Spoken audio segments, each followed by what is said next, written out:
Back with another episode of Local Roots. Hi, I'm Todd Studer, and a little bit warmer now in the week, and we may actually see 70 again this week after temperatures getting down into the teens for lows. It's that time of year. We're up, we're down, we're every other which direction. Some of the experts, quotes maybe, experts, saying that we could expect more frozen precipitation this winter. I don't know. Are you able to really guess this far out and anticipate what's going to come up for an entire year? Hard to say. But I know that it hasn't been bad the last few years. Could have been a lot worse. I can remember going back to 2009, and that was the year my son was born. And actually, we had a huge snowstorm on December 8th of that year. And I never saw this grass again until April. That's how much snow we had that year. It was a brutal winter. So we'll cross our fingers that we can get through without a ton of snow again this year. And being colder weather, oftentimes that's going to slow down the real estate market. And on today's show, we're bringing back Blake Hunter with Berkshire Hathaway Home Services, and he's going to fill us in on what the latest is around our area in southwest Iowa and what he anticipates for the future, including... Did you hear about the potential for a 50-year mortgage? We're going to find out what Blake thinks about that, and he'll actually give you some stats to back it up. So that is ahead today on Local Roots. Castle & Associates of American Family Insurance, your local insurance provider for all of your home, auto, life, business, and farm insurance needs with 4 convenient locations. They're in Trainer. They're also in Council Bluffs, Bellevue, and Elkhorn. They are local, and they're in your neighborhood, ready to help you navigate the complexities of insurance today. Travis and his team will educate, advise, and simplify insurance, all to protect those things you cherish most. Give them a call for your free quote. And coming up this Saturday at the Unique Boutique Iowa in Neola, it's a special event, Color Analysis with Coaching by Robbie. It's going on from 10 until 1 in the store at 101 4th Street in Neola. Each session includes a 15-minute professional color consultation, a personal digital color palette, exclusive coupons, snacks, and even some bubbly. How about that? Reservations are required. You can do that online at shopubiowa.com. It's Unique Boutique Iowa. Discover your colors and elevate your style. And don't forget, support local. Back with us this morning to talk all things real estate is Blake Hunter with Berkshire Hathaway Home Services. Good to see you again, sir. How's your fall been so far? Good. It hasn't really felt like fall yet until the last week, and suddenly it's 25 degrees in the morning, and maybe we're just going to winter. But it's nice again today, so we're back out there.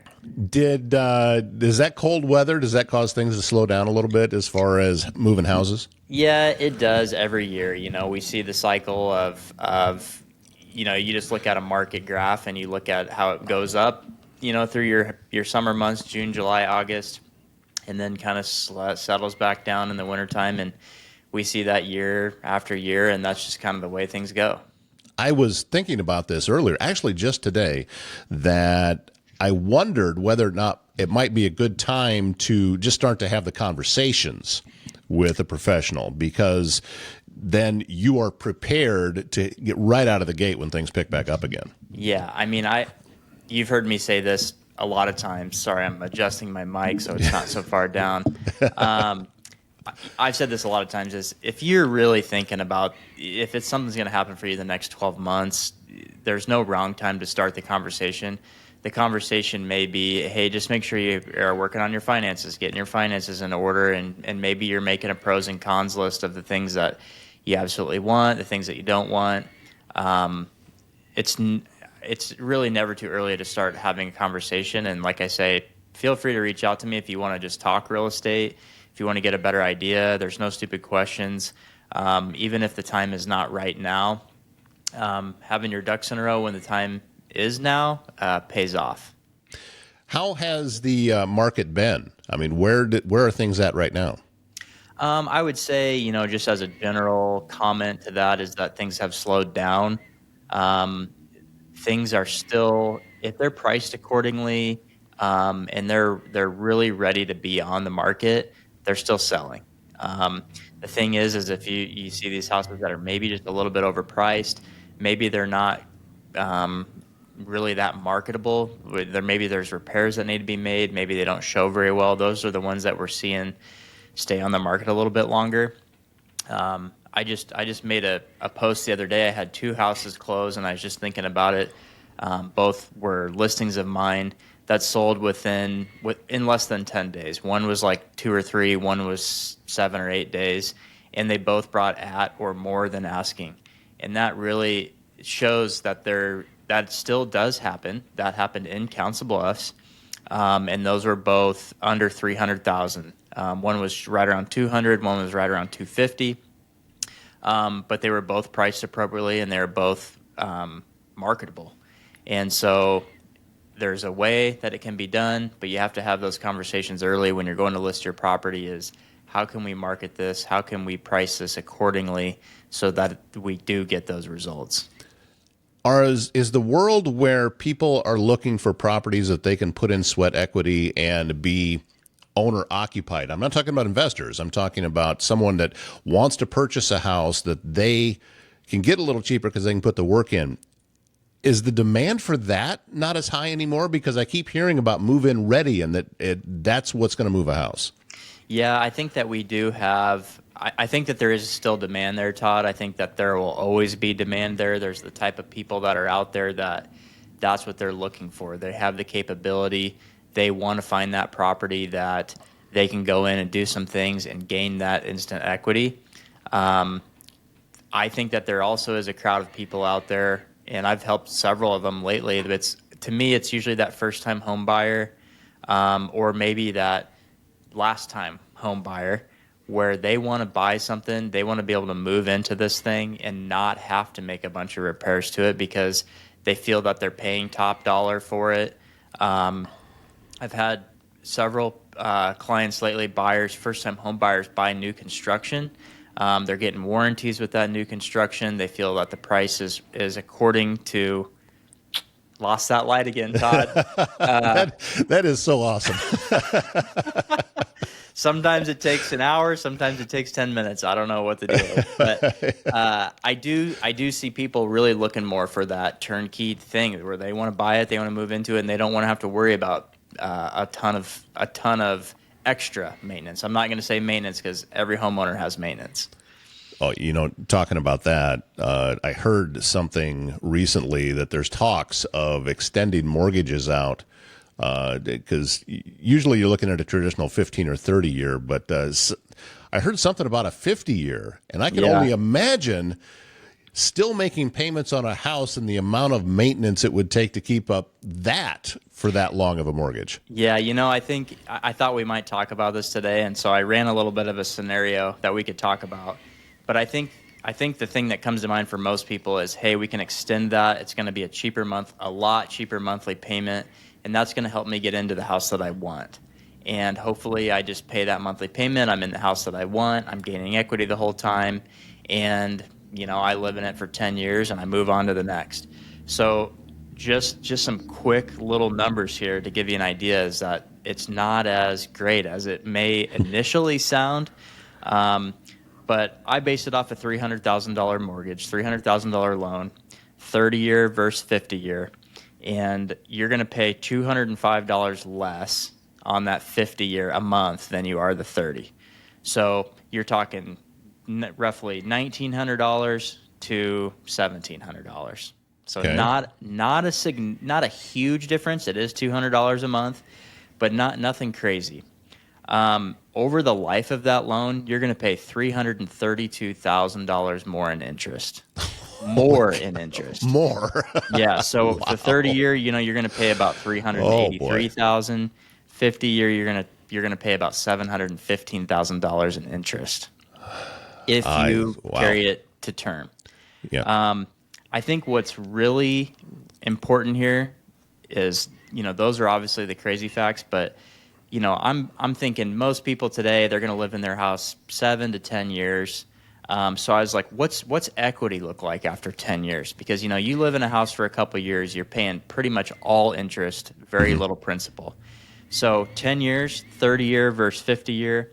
After 10 years in a 30-year mortgage, you're going to gain almost $46,000 in equity.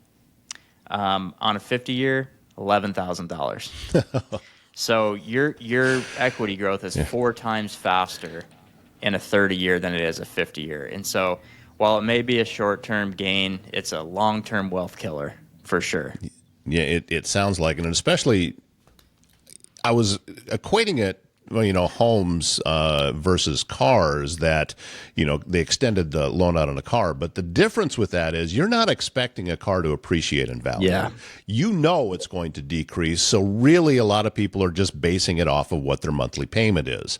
But homes are not that. No. This is something that you are expecting is going to rise in value. So the fact that there's such a huge difference in equity that you're gaining with that 50-year, you're right. It's something you really need to look hard at that. I'm curious as to why this is becoming a thing, but and again, is it just in talks right now, or is this actually an option for people? Yeah, I believe it's just in talks, and I think it's just one of those short-term, idea fixer type things, and this idea, in a sense, is I do relate this to having interest rates at 3%. While that is a great idea and it does work, what it did was just raise our prices. And so if you can make things more affordable, in a sense, you're going to create more competition. It's going to drive home prices up. So will that really create any correction there? We need like a natural correction, and we keep trying to come up with these ideas that we can try to self-correct the market, and they end up really just hurting us in the long run. And so I think if we just, in a sense, if we can let things be, and hopefully the market can get back to a more healthy place. And I think in a sense we are moving that direction, just with looking at our market summary for Pottawatomie County and our absorption rate and kind of our active listings. I feel like we are moving back to more of a quote unquote traditional market. I have seen several rural properties coming up for sale recently. Is that increasing, or am I just, the algorithm is just showing them to me more? Well, I think that both of those could be the case. Okay. Because I know you, Todd, that probably does fit into your algorithm a little bit more. Yeah, it does. That's the kind of stuff I'm looking at. So, yeah. But we are seeing more active listings. I pulled Pottawatomie County for October of 25, and at one point this year, February of 25, we were down to 105 active listings in Pottawatomie County. As of October, we were up to 175, which is a high for the year. So there is more active inventory out there, and that's across the board. That could be, in your smaller communities, that could be in Council Bluffs. I'm curious, too, with smaller communities or even rural areas that are out in the country, the land prices keep going up, and I wonder if that isn't helping encourage some people to sell, wanting to take advantage of that while the land prices are high. And especially, I see what's happening with farm ground. It's crazy how much that's going for now. Well, on more of a, on the residential land side, I think this has been common the last few years, is especially since COVID. People are looking for that, and I think that people are really looking for that property that, I think at one point it was that 1 acre property, or that maybe 1.5, and I'm just outside of town. There's a lot more people out there that are looking for that 10 or 15 acre property that's maybe a little bit further out, and maybe there's nothing on it, and they can build what they want to build. I think people are really looking for that flexibility and freedom that comes with that. And when they find the right situation, they're willing to pay a premium for that. The homestead lifestyle, I think. Yeah. I'm seeing it more and more. People, they want their own chickens. They want to be able to raise their own vegetables. You're seeing more of these places where you can go and purchase produce directly from the grower. And I like that. I think that that's good. I think that that's a great use of land, and we can feed a lot more people that way. But also, it does drive desire and demand for these places. So it's tough to. it's tough to find, but Yeah. that's why circling all the way back to the beginning of this conversation. That is why you turn the light off and then I got to move every once in a while. yeah, Todd. exactly. But that is why you want to start those conversations early, because you want to be Yeah. ready when it becomes available. You don't really know when that's going to happen, and you want to be prepared when it does. Yeah, I mean, I've had people across the board where, they take that approach because they don't. There's the people that are truly not looking to do anything for a while, and the right thing does come up, and they do move way faster than they thought they were going to. And the good news is they were already in the works. You also have the people that they're worried that you're going to bother them if they say, "Hey, we are ready to look. We're gonna take our time." And turns out you send them a few properties that work, all of a sudden they're a lot more motivated. So, back to that original conversation. It's having the conversation with me and talking about their needs and maybe kind of having a little back and forth conversation of what that looks like. But then longer term, having that financial discussion with, your other half, your family, and then ultimately, depending on what your financial situation looks like, your financial advisor, your loan officer, your bank, and making sure that everything makes sense, because this is I always treat this as a big picture thing. This is not just getting a loan and buying a house or buying a property. Let's look at the whole thing for you.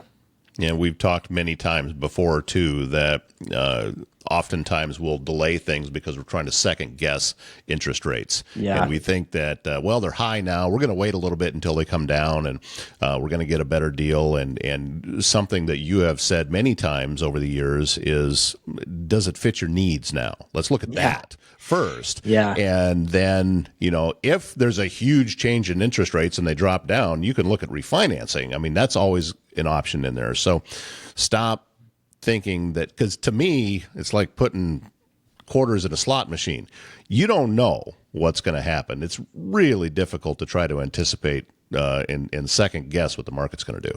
Yeah. We've talked all for 18 months now about rates being down under 6%, and they're not.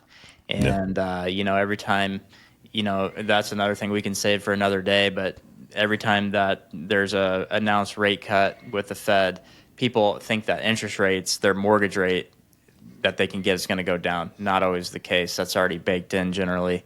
So there's so many moving parts, and you'd be doing very well, Nancy Pelosi well, if you know what I mean, if you could figure this all out. Send your cards and letters to Blake Hunter in care of Berkshire Hathaway. Oh, great information, though, Blake, as always. Thank you very much for that. And if you'd like to learn a little bit more about what Blake can do for you, go to his website, blakehunter.homes. And I'm sure you got some listings up there, too, don't you? Yes. Got one in Council Bluffs, got another one coming in Council Bluffs, got some commercial property available. So any business owners out there that are looking for a place or a new venture, reach out to me. I've got a couple different opportunities in Council Bluffs and in Omaha and surrounding area. Really working on a project in the rural part of Pottawatomie County, and hoping to bring more information to that here soon. And just looking forward to the end of 25 and starting 26. That doesn't even seem right to me at all, but that's where we're at. So Thank you, Blake Hunter. Thank you so much for your time. We look forward to talking again. Thanks, Todd. Moral of the story: if that 50-year mortgage comes out, you need to be thinking really, really hard on whether that's going to be something that you would want to do. So, first time I heard it, I thought, why? Why would I want to do that? But, there's a lot of folks that are out there trying to get things done and trying to improve the economy. And as you heard Blake say, this may not be the way to do it. However, if you have a leak, a clogged drain, or planning a big remodel, here is what you do need to do. Call Waldstein Plumbing in Council Bluffs with fast, reliable service and expert craftsmanship, handling everything from small repairs to major installations. They are locally owned, and they are trusted, taking pride in doing the job right the first time. Residential or commercial, big or small, when plumbing problems strike, call Waldstein Plumbing. Visit waldsteinplumbing.com. That wraps up today's show. Thanks again, Blake Hunter, for being our guest today. Always great information. We look forward to having you back.